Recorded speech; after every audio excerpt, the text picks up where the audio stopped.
নির্বাচন কমিশনের নিয়োগ আইন পরিবর্তন করাই মূল লক্ষ্য বলছেন কমিশন প্রধান। মতামত নিয়ে সংস্কার প্রস্তাব। দুদিনের সফরে কাল দিল্লি হয়ে ঢাকা আসছেন ডোনাল্ড লু। গুরুত্ব পাবে দ্বিপাক্ষিক অর্থনৈতিক সহযোগিতা। পরিকল্পিতভাবে ঐক্য বিনষ্টের চেষ্টা চলছে অভিযোগ বিএনপির। সমালোচনায় সংযত হতে বৈষম্য বিরোধীদের প্রতি আহ্বান। পাহাড় ধসের আলাদা ঘটনায় 6 জনের মৃত্যু, সরিয়ে নেওয়া হয়েছে ঝুঁকিপূর্ণ বসবাসকারীদের।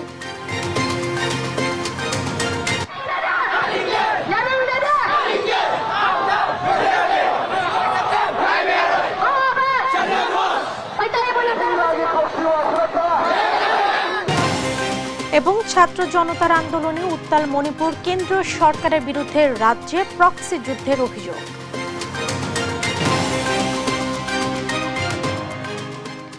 সংবাদ রাতে দেখছিলেন একেএস টিএমটিবার সংবাদ শিরোনাম। সঙ্গে আছে আমি জেসিকা বেদিন। এবারে বিস্তারিত সংবাদ। নির্বাচন কমিশনের নিয়োগ আইন পরিবর্তন করাই দেশের নির্বাচন ব্যবস্থা সংস্কারের অন্যতম লক্ষ্য। সেই সঙ্গে সবার মতামতের ভিত্তিতে নির্বাচন কমিশন সংস্কারের প্রস্তাব করা হবে বলে জানিয়েছেন নতুন কমিশনের প্রধান ডক্টর বদিউল আলম মজুমদার। আরও জানাচ্ছেন নূপুর মাহমুদ। ছাত্র জনতার গণ অভ্যুত্থানের পর দায়িত্ব নেওয়া অন্তর্বর্তী সরকারের মূল লক্ষ্য রাষ্ট্রের বিভিন্ন প্রতিষ্ঠানে সংস্কার আনা। এরই ধারাবাহিকতায় সম্প্রতি জাতির উদ্দেশ্যে দেয়া ভাষণে 6টি সাংবিধানিক প্রতিষ্ঠান সংস্কারের কমিশন গঠনের কথা জানান প্রধান উপদেষ্টা ডক্টর মোহাম্মদ ইউনূস, যার মধ্যে অন্যতম নির্বাচন ব্যবস্থা সংস্কার কমিশনের প্রধান হিসেবে ডক্টর বদিউল আলম মজুমদারের নাম ঘোষণা করা হয়। তাৎক্ষণিক প্রতিক্রিয়ায় তিনি জানান, রাজনৈতিক দলগুলোর সম্মতির ভিত্তিতে কমিশন আইনে পরিবর্তনের প্রস্তাব দেওয়া হবে। রাজনৈতিক দলগুলোর চিন্তা চেতনায় পরিবর্তন আনা না গেলে কোনো সংস্কার কার্যকর হবে না বলেও মনে করেন তিনি। নির্বাচন কমিশন নিয়োগ আইন যেটা আছে সেটা যে সন্তোষজনক নয়, সেটা ত্রুটিপূর্ণ। সেটা মূলত আগের যে প্রজ্ঞাপন ছিল সেই প্রজ্ঞাপনটাকেই একটা দায় মুক্তির বিধান যুক্ত করে আইনে পরিণত করা হয়েছে। এটা যুগোপযোগী আইন নয়।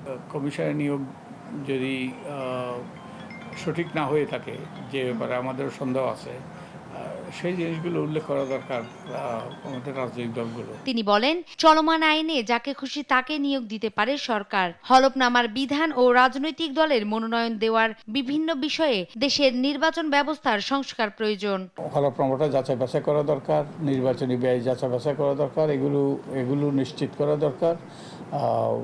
নারীদের জন্য হলফনামার বিধান নাই, এটা আইনে অন্তর্ভুক্ত করা দরকার। হলফনামার বিধান আছে কিন্তু বিরুদ্ধ হলফনামা দেওয়ার বিধান নাই, এগুলো অন্তর্ভুক্ত করা দরকার। তো এর মাধ্যমে আমাদের নির্বাচনী ব্যবস্থাটা কার্যকর হওয়ার পথ সুগম হবে। গেল 5 আগস্ট স্বৈরাচার হাসিনার সরকারের পতন হলে নির্বাচন কমিশন কর্মকর্তাদের পদত্যাগের দাবি ওঠে। দাবি মেনে 5 সেপ্টেম্বর পদত্যাগ করেন সিইসি সহ অন্যান্য কমিশনাররা। নূপুর মাহমুদ, দেশ টিভি, ঢাকা। 2 দিনের সফরে কাল ঢাকা আসছেন যুক্তরাষ্ট্রের দক্ষিণ ও মধ্য এশিয়া বিষয়ক সহকারী পররাষ্ট্রমন্ত্রী ডোনাল্ড লু। তিনি সরাসরি ঢাকা আসছেন না, দিল্লি হয়ে বাংলাদেশে আসবেন। সঙ্গে থাকবে যুক্তরাষ্ট্রের উচ্চ পর্যায়ের প্রতিনিধি দল। জানা যায়, এ সফরে ঢাকার সঙ্গে সম্পর্ক জোরদারে গুরুত্ব দেবে ওয়াশিংটন। তারা চাচ্ছে সব বাধা পেরিয়ে বাংলাদেশ যেন ঘুরে দাঁড়ায়। সংকট উত্তরণে কি করা যায়, এ নিয়ে আলোচনা হবে দুপক্ষের। হতে পারে দীর্ঘমেয়াদী চুক্তিও।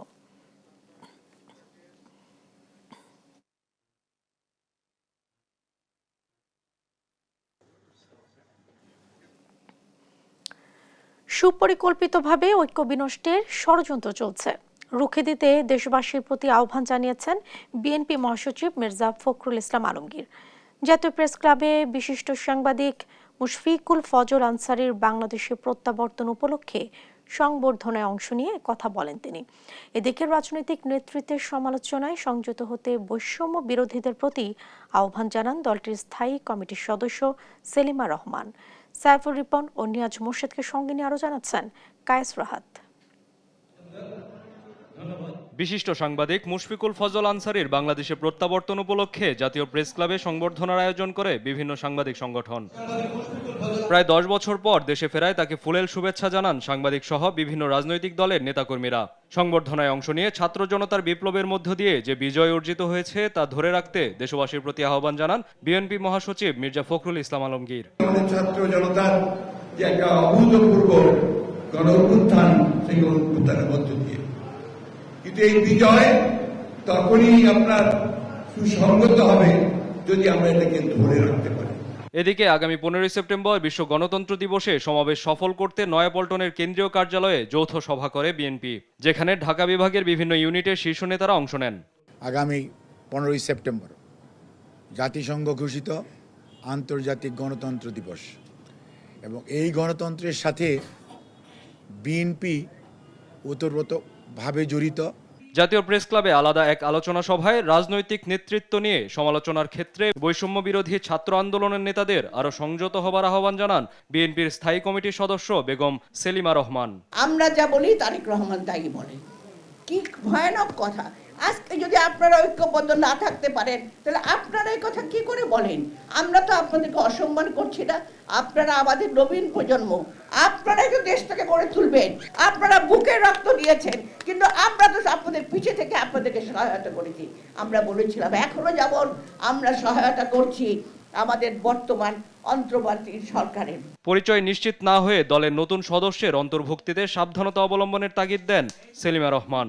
নতুন এখন কাউকে দলে ঢুকাবেন না। কায়েস রাহাত, দেশ টিভি, ঢাকা। ভারতীয় হাইকমিশনের সামনের রাস্তার নামকরণ ফেলানি সড়ক করা নিয়ে পুলিশ ও পিপলস অ্যাক্টিভিস্ট কোয়ালিশন প্যাকের কর্মীদের হাতাহাতির ঘটনা ঘটেছে। সীমান্ত হত্যার বিচারের প্রতিবাদ স্বরূপ সড়কটির নামকরণ চান প্যাকের কর্মীরা, আর প্রশাসনের অনুমতি সুযোগ নেই দাবি পুলিশের। অবশ্য বাকবিতণ্ডার এক পর্যায়ে সড়কের মোড়ে নাম ফলক স্থাপন করে চলে যান পিপলস অ্যাক্টিভিস্ট কোয়ালিশনের কর্মীরা। আরও জানাচ্ছেন জান্নাতুল মোহনা। বেলা 4:30টায় ভারতীয় হাইকমিশনের সামনের রাস্তা, যা বাঁশতলা সড়ক নামে পরিচিত, সেখানে জড়ো হন পিপলস অ্যাক্টিভিস্ট কোয়ালিশনের কর্মীরা। সড়কটির নাম বদলে ফেলানি সড়ক করতে নাম ফলক নিয়ে উপস্থিত হন তারা। সীমান্তে ফেলানি স্বর্ণাদাস হত্যার ঘটনার তীব্র নিন্দা জানিয়ে প্রতিবাদ স্বরূপ সড়কের এ নামকরণের কথা জানান তারা। এবং দিল্লির আধিপত্যের বিরুদ্ধে দাঁড়াইতে গিয়ে এই নামকরণ করতে যাচ্ছি। প্রত্যেকদিন একটা করে বোনের লাশ ঘাড়ে নেব। আমরা আমাদের এই সীমান্ত হত্যা বন্ধ করতে চাই। আমরা শান্তিশিষ্টভাবে এই সড়কটিকে শহীদ ফেলানি সড়ক হিসেবে নাম ফলক বসাতে এসেছি। এ সময় ভারতীয় হাইকমিশনের নিরাপত্তার কাজে নিয়োজিত পুলিশ কর্মকর্তারা বাধা দেন তাদের, জানান প্রশাসনের অনুমতি ব্যতি রেখে সড়কের নামকরণ করা যাবে না। আমরা এটা গেতে চলে যাব। রাস্তার নাম ফলকের কাজ কার ইন্ডিয়ান এমবাসি? না, এখানে তো আমাদের কাজ। ইন্ডিয়া এমবাসি কেন করবে? ইন্ডিয়া এমবাসি কেন করবে? এটা না, সিটি কর্পোরেশন এই কাজ করে না। বাকবিতণ্ডার এক পর্যায়ে পুলিশের সাথে হাতাহাতি হয় প্যাক কর্মীদের।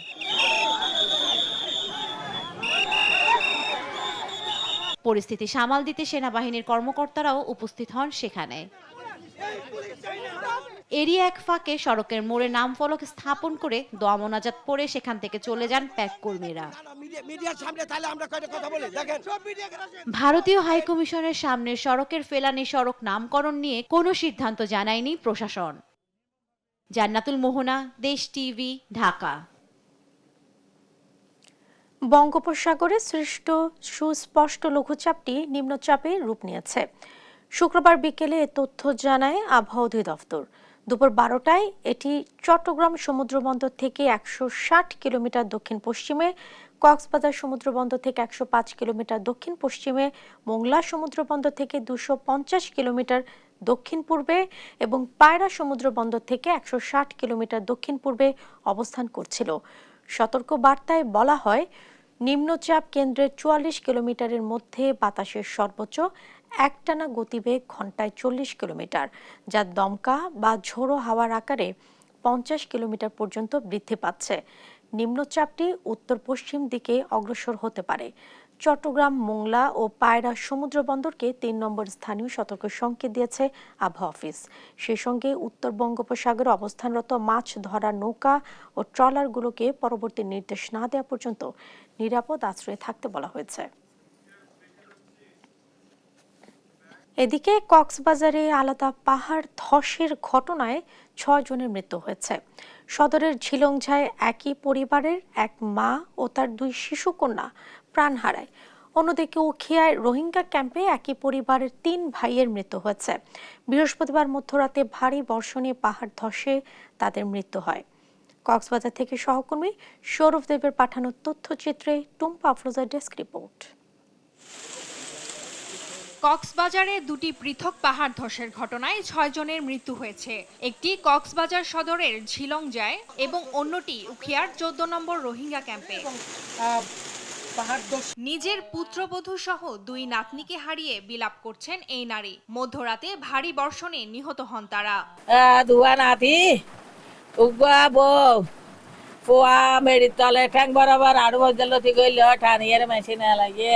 নিহতরা হলেন দক্ষিণ ডিককুলের মিজানুর রহমানের স্ত্রী আখিমণি ও তার ২ শিশুকন্যা মিহা জান্নাত নাইমা ও লতিফা ইসলাম।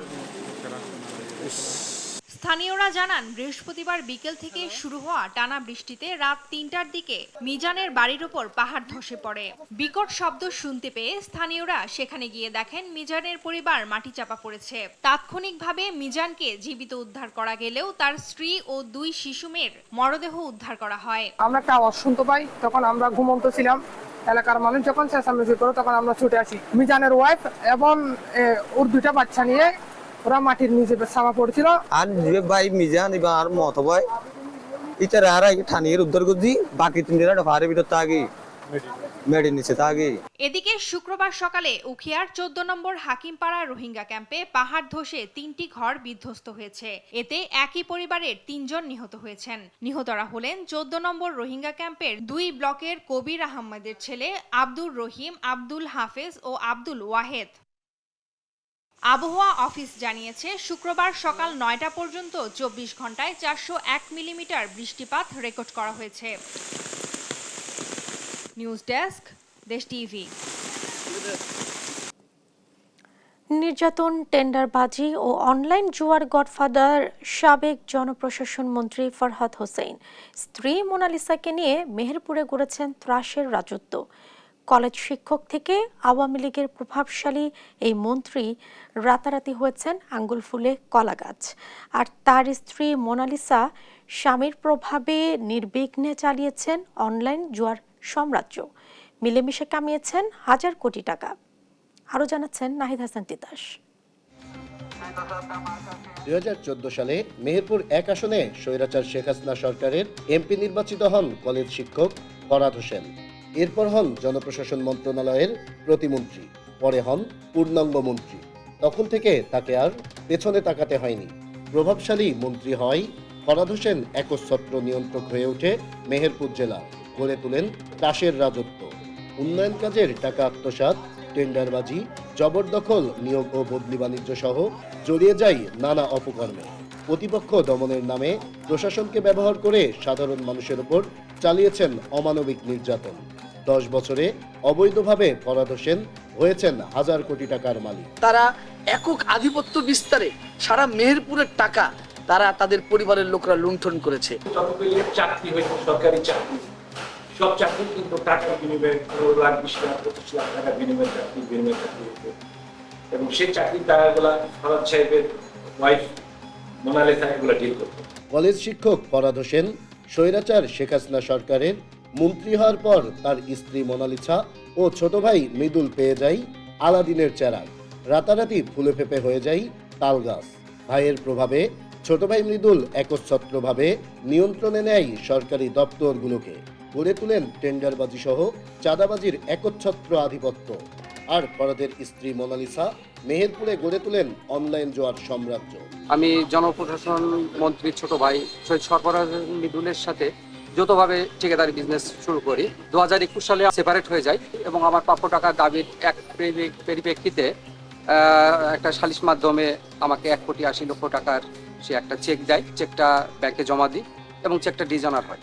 5 তারিখের আগ পর্যন্ত পুলিশ আমাকে সারা দিন রাত আমাকে নির্যাতন করতো, আমার বাড়ির লোকজন, আমার ওয়াইফকেও বিভিন্নভাবে হুমকি ধুমকি দেওয়া হতো। আজকে আমাদের মেহেরপুরের ইয়ং জেনারেশন পুরো ধ্বংসের মূল কারিগর হলো আমার দুদুল সাহেবের স্ত্রী। হ্যাঁ, এখানে কোটি কোটি টাকার ওই ক্যাসিনো ব্যবসার উনি, এটা সাধারণ জনগণ সবাই এটা অবগত। গত 5 আগস্ট ছাত্র জনতার গণ আন্দোলনে স্বৈরাচার শেখ হাসিনা সরকার পতনের পর আত্মগোপনে চলে যায় সাবেক মন্ত্রী ফরহাদ হোসেন ও তার পরিবার। নাহিদ হাসান তিতাস, দেশ টিভি। দেখছেন সংবাদ রাত। লাশ পোড়ানোর ঘটনায় আলোচিত পুলিশ পরিদর্শক আরাফাতকে 3 দিনের রিমান্ডে পেয়েছে পুলিশ। এর আগে বৃহস্পতিবার রাতে রাজধানীর আফতাবনগর থেকে আরাফাতকে গ্রেফতার করা হয় বলে নিশ্চিত করেছে র্যাব। গেল 5 আগস্ট ঢাকার আশুলিয়ায় হত্যার পর মৃতদেহ আগুনে পুড়িয়ে দেওয়ার ঘটনায় তাকে গ্রেফতার করা হয়। ভাইরাল হওয়া এক ভিডিওতে দেখা যায় 2 জন পুলিশ সদস্যের একজন হাত ও একজন পা ধরে ভ্যানে একটি লাশ নিক্ষেপ করছেন।